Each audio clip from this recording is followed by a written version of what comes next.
আমি যদি পারতাম, আমার সামর্থ্য থাকতো, তাহলে অবশ্যই এরকম যারা ইয়াং যুবক আছে, যারা ইন্টার পাস করার পরে অনার্সে ভর্তি হয়, তাদেরকে 1 বিঘা জমি দিয়ে দিতাম। 1 বিঘা জমিতে প্রপার ট্রেনিং দিয়ে তাদের কৃষক বানিয়ে দিতাম। আমরা আজকে যে জমিতে আছি এটা পঞ্চগড় জেলা বোদা উপজেলাতে, এবং আমাদের সাথে যে উদ্যোক্তা আছেন তার নাম নয়ন চন্দ্র রায়। তার মরিচ খেতে এসে আমি এই আইডিয়াটি আপনাদের সাথে শেয়ার করলাম। আপনার মতে এমন যদি করা যেত তাহলে কেমন হতো, কমেন্টে জানাবেন। 1 বিঘা জমি মরিচ চাষ করতে গেলে আপনাকে মিনিমাম 50 থেকে 60,000 টাকা খরচ হয়। 6-7 মাস গাছ টিকে থাকে, তাহলে এখান থেকে আমরা মিনিমাম 2.5 থেকে 3 লক্ষ টাকা ইনকাম করতে পারি। কৃষি প্রধান দেশে আমরা আমাদের প্রোডাক্টিভ যে জনগোষ্ঠী তাকে কৃষিতে ব্যবহার করতে পারি না। এটা কতটা দুর্ভাগ্যজনক আপনি ভেবে দেখেছেন?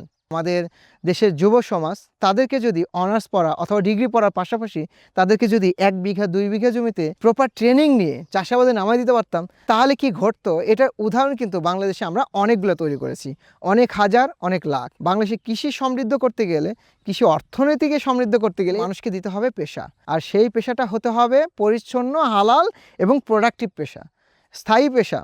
সো আমরা বাংলাদেশে যদি হাই ভ্যালু ক্রপসের প্রোডাকশান এবং ইয়াংদেরকে যদি নামাইতে পারি, তাহলে এই দেশ সোনাতে পরিণত হবে।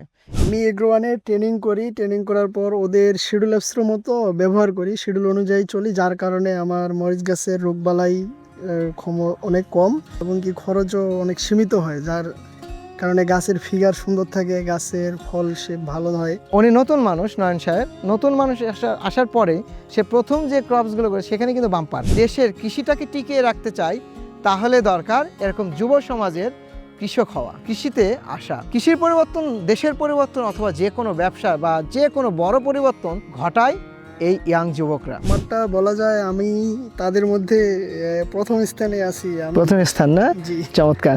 এত ভুল করার পরেও যদি প্রথম স্থান হয়, তাহলে শতভাগ যদি মিলাই নিতে পারে, তাহলে কি হবে? প্রশ্নটা আপনার কাছে। সো আমরা এভাবে সারা বাংলাদেশে কৃষি এবং কৃষকের জীবন পরিবর্তনের জন্য আমরা ছুটে চলেছি। সুন্দর দেশ গড়ার জন্য কাজ করছে এগ্রন গ্লোবাল লিমিটেড।